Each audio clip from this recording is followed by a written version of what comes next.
Hello everyone, my name is Sue York, and today I'm going to challenge you to think about research skills in a slightly different way and use that as a lens for thinking about learning and development plans for you and your teams. I look after training and development for the Research Society in Australia, and 12 years ago I co-founded NewMR.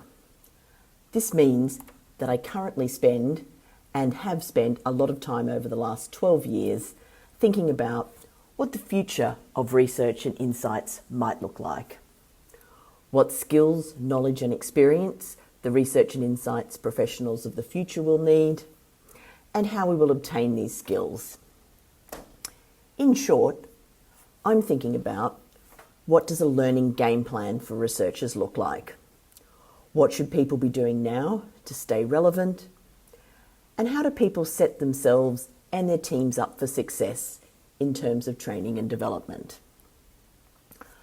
Before we dive into the specifics of those questions, let's set the scene by reflecting on some of the key trends impacting the world of work generally, and the insights and research industry more specifically, and how they might change insights and research and the sorts of skills that researchers will need.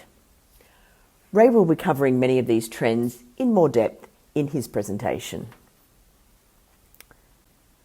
The impact of AI and automation on business processes will change the way work is conducted and who conducts it in many industries.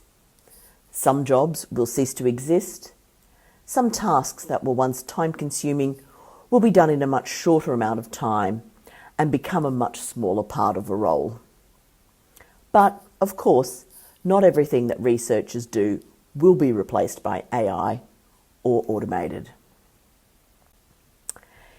In the insights and research sector, some other important and connected trends are the rise of research platforms, DIY research, and what is being referred to as the democratisation of research, with more and more research-type activities being performed by people who don't necessarily identify as being researchers and who may or may not be trained as researchers. So where does that leave us in terms of wondering what sort of skills the researchers of tomorrow will need to have, and what sort of skills should they be developing now? As I've been reflecting on what it is that we should encourage people to learn in the research space, it has occurred to me that there is a common theme or element that can be found in much good research training. And that theme is that it helps people to develop the ability to think, and most importantly, it helps people to develop the ability to think like a researcher.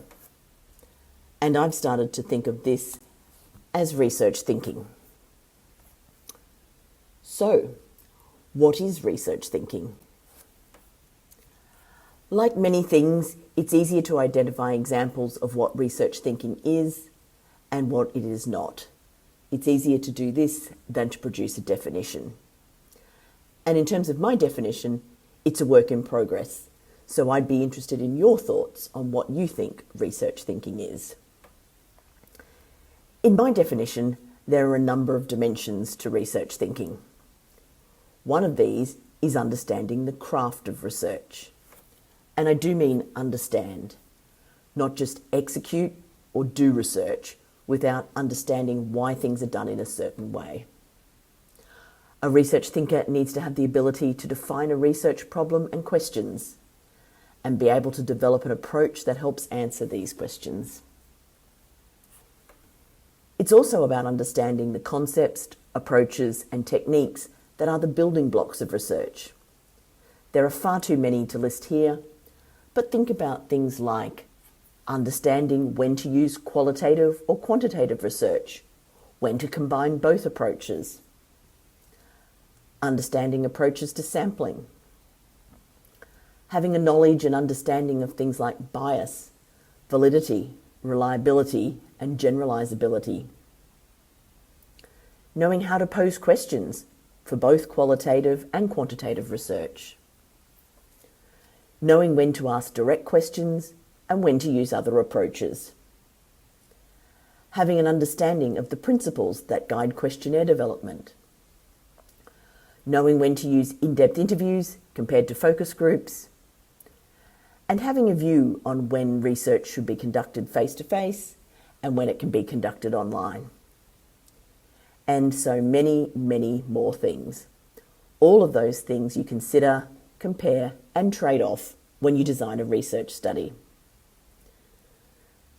Some of these things you will have learnt in formal settings, at university or in training courses. Some you'll have learnt in the course of your job, and some will come from hard-earned experience. The second aspect of my definition we can think of as sense-making.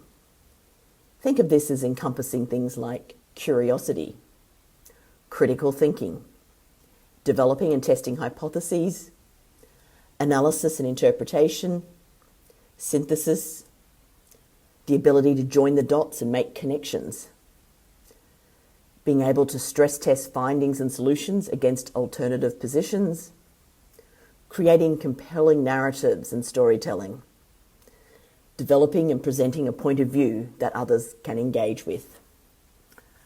And the third aspect is an ability to understand the business, organisation, or the wider context and the role your research plays in this. So, why do you need research thinking skills? Having research thinking skills will mean you can do things that other people can't do, and you'll also be able to do things that AI can't do. And this is why research thinking skills can be your superpower. So, what should you do career-wise? What sort of skills should you be developing? There are three broad approaches that you could take. One option would be to get involved in the design, development, or production of new approaches and platforms. A second option would be to be involved in the execution and application of new approaches and tools. And a third option would be to develop skills unrelated to AI, or skills in areas that are difficult to automate. Think of these as very human skills. These could be things as diverse as storytelling, facilitation skills, coaching skills, team building, synthesis, and a range of other things. Of course, you might like to work with combinations of these. But keep in mind, we're also in the research thinking business. And in all three of these areas, there will be aspects that are process-oriented and those that are thinking-oriented. Always try to be part of the thinking aspects of a job, a project, or a business. That's where you'll be adding and gaining value. So I encourage you to be a research thinker. But as we have seen, there are different ways to be a research thinker. What sort of research thinker should you be? Well, it's time to think about your research ikigai. Some of you will have heard of this Japanese approach to thinking about your purpose. And I'd encourage you to think not just about what you would like to do now, but also what you'd like to be doing in the future, in 2 years or in 5 years' time. And as you are thinking about your career direction, think about your passions and your interests. What is it that you like to do? Also think about your talents. What are you good at? Think about what will be needed in the future, and also consider what someone will pay you for. And if you can find a role or a career where these 4 areas intersect, you are likely to be in a very good place. So what should you be doing now to develop your career superpowers? Become a better research thinker. My first tip is to try and work in a learning organisation, and that's an organisation that supports you to learn. Working in a learning organisation is likely to be one of the best ways you can stay up to date. If you're supported to learn in terms of structures, processes, time to learn, access to training, and that might be internal training or external training, that will be an enormous boost to your ability to keep learning and stay up to date. Also invest in your own learning. You need to invest in your own learning over your career, even if you are in a learning organisation, and especially if you aren't in a learning organisation. If you aren't in a learning organisation, you'll probably need to personally take control of your learning. And that means time, money, and what you are learning. On the plus side, being in control of your learning means you're in charge of what you do. Learn what you'd like to learn topic-wise. Select the modes of learning that work for you. Spend some time thinking about how you like to learn. Do you like to learn online or face-to-face? In longer, dedicated blocks or in short, sharp bursts? Do you prefer to learn early in the morning? Do you prefer to learn in the evening? If you're in control of your learning, you can learn in a way that suits you. And one piece of advice, when you're directing your own learning, make sure it's helping you move your career in the way you want. My third tip is know what you need, but do what you can.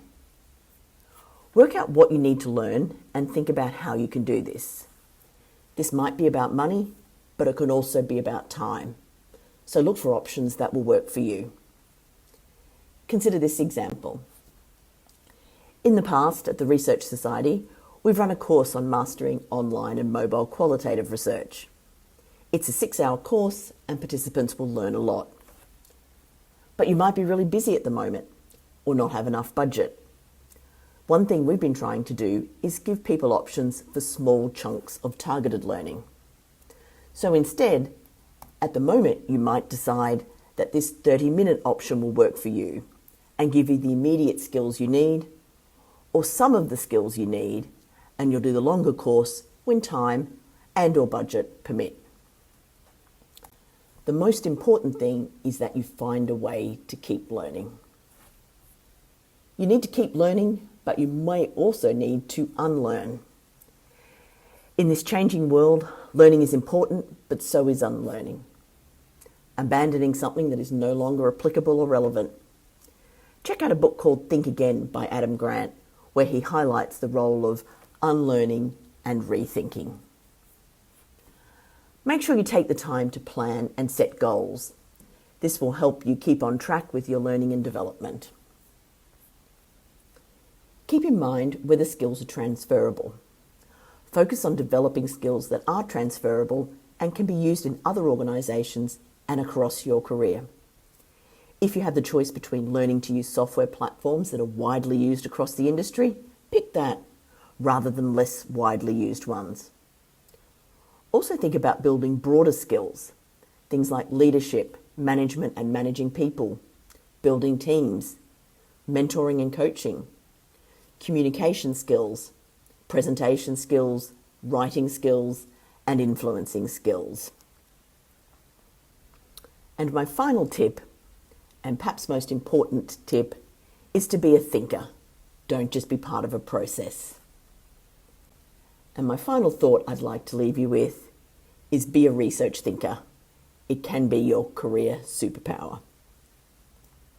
So thank you so much for listening. If you have any questions, I look forward to answering them. And if you have any additional thoughts outside of this session and you'd like to talk about what it means to be a research thinker or your ideas on research thinking, please feel free to reach out to me at the email address on the screen now, or you can reach out to me on LinkedIn. I'd love to continue the conversation about what it means to be a research thinker.